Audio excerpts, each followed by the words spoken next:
fantasy, caught in a landslide, no escape from reality. Well, hey guys, what's going on? Underground Geek here. So this is my weekly ComicsGate news report with Underground Geek here, and we're like totally gonna talk about comic books and stuff like OMG, so random. So yeah, we're gonna talk about the things that have happened this week, what's going on, to kind of keep you guys in the know, so that you're not having to watch like 15 videos and you can just watch one. Because I know you guys like to do that to entertain yourself, but what if you miss like 10 of them? And by the time you catch up with them, it's the next week and you're just like, oh gosh, I can't watch all this stuff. But you want to know what's going on. So basically this is what's happening right now. We've got some Marvel March schedules coming out here. So let's see what's happening. I wonder what's going on. Oh, okay. Yeah, So it seems like Gwenpool is gone, and I know there's a lot of people out there that that like Gwenpool. I mean, I don't know. She was fun the first couple issues for me, but they didn't really have a good way to go with her. They just said, "Oh, she's gonna be able to tear through pages and go another." I mean, she didn't have anything to accomplish. That was the problem. She had no direction. She didn't know what was going on in the book. She didn't know what to do next, and it got a little old for me after a while, but I can understand why a lot of people like it. But it's gone. Also, Generation X, which nobody read, is gone. We've also got Jessica Jones is gone. Let's see, what else have we got here? We've got America Chavez is canceled. What's going on? I mean, I thought Entertainment Weekly just named her the #1 superhero of the year. I don't understand. It's almost like she didn't sell well. Oh, that's strange. But Hawkeye is gone, and as far as Hawkeye, it's not the real Hawkeye. It's the fake Hawkeye. You know, the girl that just showed up one day and decided that she wanted to be Hawkeye, and then like all of a sudden was really good at arrows and detecting and stuff. Yeah, that girl. So they haven't really confirmed that she is gone, but then they did an update here on their website that said Kelly Thompson, the writer, did come out and confirm that it is gone, and Sina Grace also said that Iceman is gone. Why is Iceman canceled? It was such a good, I mean, it was just an awesome book. I mean, I don't understand. But Mark Waid has come out and he said, Champions is not canceled. I can't believe you're even asking me that question. I mean, I don't understand why you would cancel a book where you made all the kids narcissists. But anyway. But yeah, there was a lot of people that did like Gwenpool, so it's kind of sad to see it go. But basically, the girl had no direction. I can kind of see why that happened. The sales were going down, down, down. So as much as you people liked it, it just wasn't good. So CB has come in here and he has said, bye-bye, Birdie. So we've got a couple other books I'm sure that are canceled that I'm missing here, but that's the main ones that are gone. Now, what I think is funny is they also said that they're starting a new arc on Spider-Man, and guess who's leaving? Dan Slott. So they're trying to play it up like he's got his best story for last and all this stuff is going on. But so Dan Slott is off of it in March. There's a rumor going around that Richard Spencer is going to take it over, but I think that is just a rumor. Who knows who they're going to get? I hope it's somebody good, but you know how that went last time. But I'm glad to see Dan Slott's gone because he is a blight upon Marvel. He used to be good, and now all it is Trump hating politics, and he makes Spider-Man seem like such a wimp, and it isn't good anymore. I don't like it. I mean, it's not the same Spider-Man. It's just not fun for me. Spider-Man is a very cool character, and Dan Slott just doesn't know what to do with him. Dan Slott, if you ever watching Dan Slott's interviews, he loves to talk about how he got interested in Spider-Man. It's his favorite superhero. This is his dream job. And then he writes Spider-Man as a depressing cuck that can't even sleep in the same bed as his girlfriend Mockingbird. So, yeah. So moving on, it seems that our friend over at Bleeding Cool, Mr. Joe Glass, has a couple things he wants to say on the victims of the Marvel cancellation bloodbath. It's a bloodbath, guys. So, oh yeah, I also forgot, that's another one. Luke Cage is now canceled. So he's over here bringing this up, and he says, books receiving their notice include Generation X, Gwenpool, Luke Cage, Iceman, Hawkeye, and America. And then he says, for me, as I began to see the scale of books affected, one thing grew disturbingly clear. All the titles involved diversity and representation, either in the characters featured within or in the form of the creators' voices. And that right there is the first problem. A character is not his race or his sexuality or her race or sexuality. They are the character. When you read a book titled Hawkeye, do you immediately go, yeah, I want to read that book because the title seems to me to be a woman? Or I'm going to read this title, Luke Cage, because that's obviously a black guy's name and I relate to black people. I mean, that's just the stupidest thing. I'm going to read this book called America because I'm looking for an alien fake Latino that comes to America and opens portals by punching them. Yep. Because that represents everybody right there, a fake Latina alien. Yep. Sounds good. So I'm kind of glad to see those gone. They were just stupid. Iceman was disrespectful to gay people, and anyone that says otherwise is not a real gay, so to speak.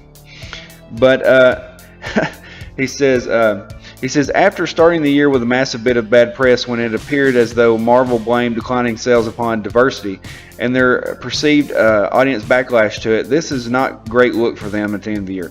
First of all, they never said that. They never blamed it on diversity. The idiot Axel Alonso tried to come out and say that, and everybody else is just like, I don't think you're right about that, buddy. They blame it on. It should be blamed on sales. I mean, it's really stupid to sit here and say this. Like, if you're going to do this article, you should have immediately came back with what, well, here's the sales, they're really good. But instead, as I flip down through this article, I don't see anything about sales whatsoever. It's weird. It's almost like it's all conjecture and doesn't mean anything. Wouldn't you post order numbers or something like that on here? And it says, he says, it's a bad look, as I say, and in media, as any half-competent PR person will tell you, looks are everything and optics here are bad. This is coming from a guy who blocks people for disagreeing with him and tries to use his sexuality as a shield and as a token to get jobs. Okay. And it's stupid and it needs to stop. But here's my thing. This doesn't mean anything because you didn't bring anything to the table. You didn't bring any kind of evidence. All this is someone complaining for 30 minutes about why their book's canceled. But anyway, moving on. We've got Thanos creator here. I'm hoping this stupid thing isn't going to come up with some sound right now. But comicbooks.com, it says Thanos creator Jim Starlin announces he has cut ties with the Marvel Comics. Ooh. And it says he has parted ways with Marvel Comics just a few months ahead of the creator's big moment in the cinematic spotlight in an upcoming Avengers Infinity War.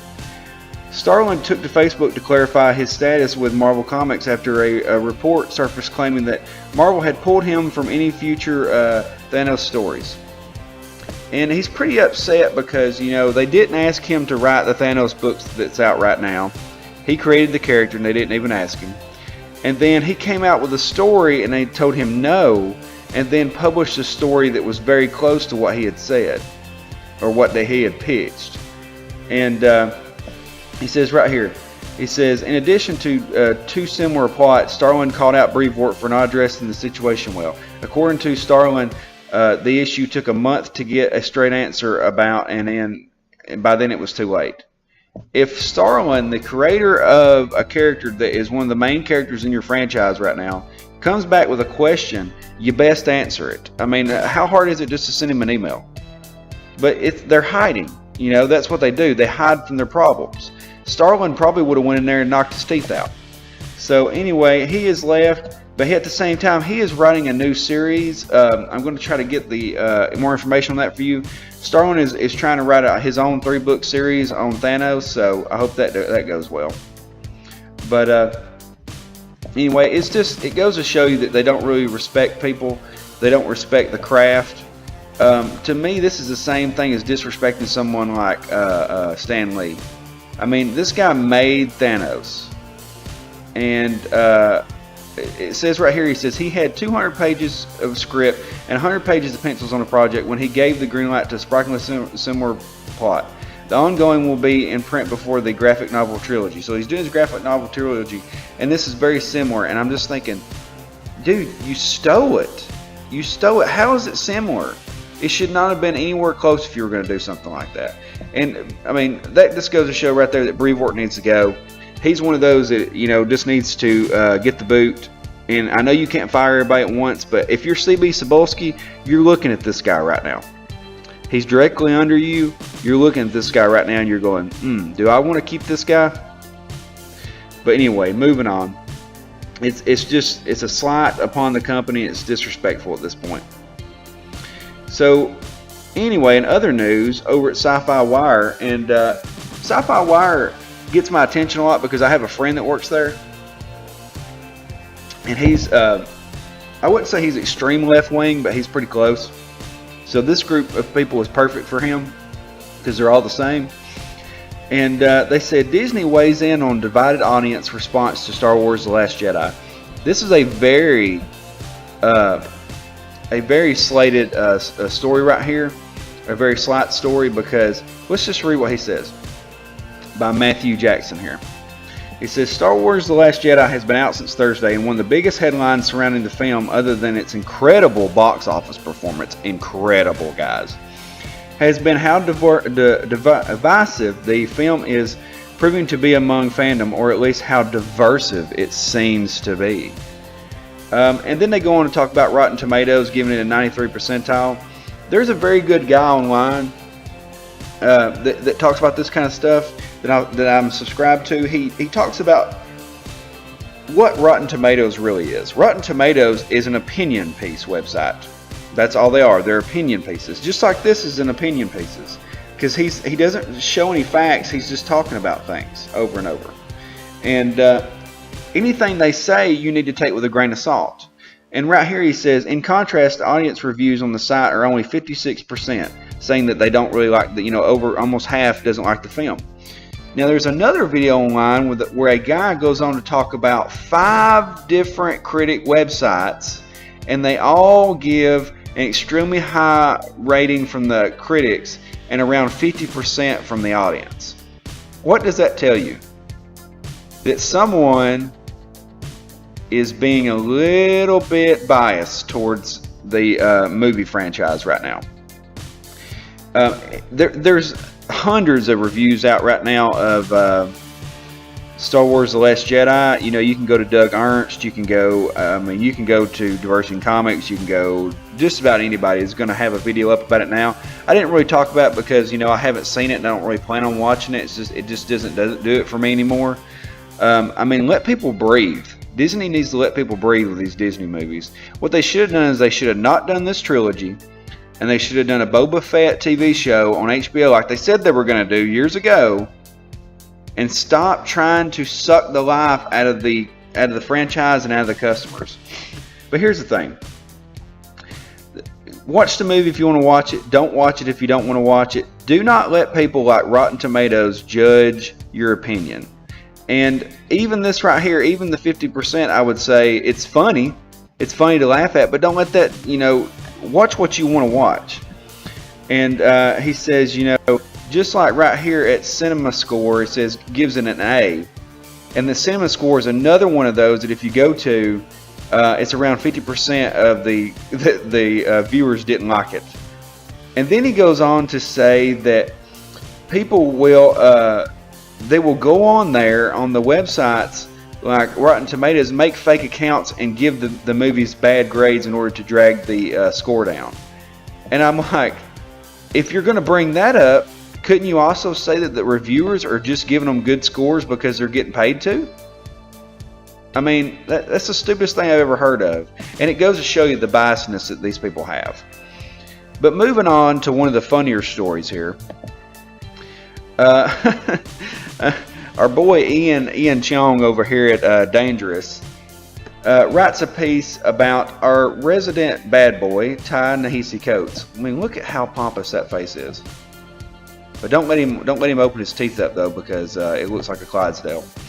But anyway, moving on, it says Black Panther comics writer and woke liberal author Ta-Nehisi Coates gets an argument he couldn't talk his way out of and lost. It says following his humiliation at the hands of philosopher Colonel West Coates deleted his Twitter account. The other previously expressed no small measure of anti-Semitism in his comics, masquerading as wokeness. Wow. And see, Colonel West is a black man, so Ta-Nehisi Coates had no kind of retort to say, "Oh, you're a racist." It was he had nowhere to go. It says right here, let's read a little excerpt right here. It says, in short, Coates fetishizes white supremacy. Ooh. He makes it almighty, magical, and unremovable. What concerns me is his narrative of defiance. For Coates, defiance is narrowly aesthetic, a personal commitment to writing with no connection to collective action. Ooh. And he basically, this is a very good article right here. This is how articles are supposed to be written. Ian did a very good job on this. You know, I'm not just saying that just because I follow him on Twitter, but he goes down through here and he talks about everything, and then he breaks down everything that he says, and hits it at a different angle. The philosopher goes through here and tears him asunder. Basically, it says West took Coates to task for his idolization of former President Barack Obama, whom Coates praises endlessly as deeply moral human being.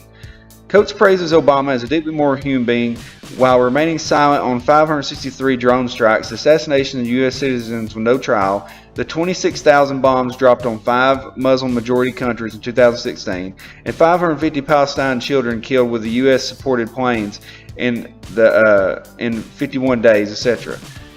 And then it basically goes down here to the next thing. It says, it's not the first time West criticized the author. In 2015, West disagreed with popular reviews of Coates' book, Between the World and Me, calling Coates a clever wordsmith with journalistic talent who avoids any critique of the black president in power. Ooh. And then, you know what he had to say about this? Peace, y'all, I'm out. I didn't get into it for this. And then he wrote his final tweet and says he won't be missed. And so that's what's happened. These people always come out and try to act intellectual, and then when people try to shut them down, what do? They run.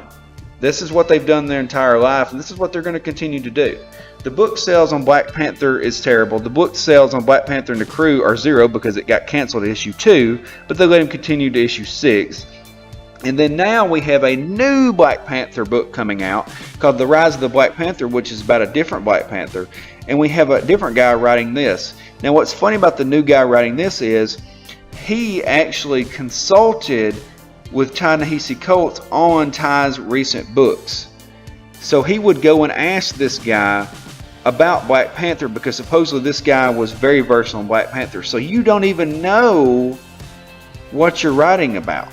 You're just saying, does this sound right? Does this sound like something Black Panther would do? Blah, blah, blah. And the guy's like, oh yeah, sure. Because the guy is a journalist right now for Gizmo. And he's got someone which works for Marvel asking him questions. And now they're best buddies. So of course they're going to enable that bad behavior. But I really think this is funny.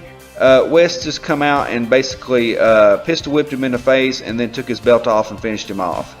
And I think that's funny. It's about time that happened. But I think that's pretty much wraps up our news for today. I hope you liked this. I hope this was very informative. There's a lot of other things that are going on, but for the most part, that's pretty much it. You know, Tom Brevoort came out and tweeted the other day about this book getting canceled. He said, you know what? X-Men was canceled one time. Hulk was canceled one time. Cancellations have nothing to do with the quality of the book. And what I got to say is, you're wrong. Wrong. Because if a book's selling around 5,000, guess what? It's getting canceled. So sorry.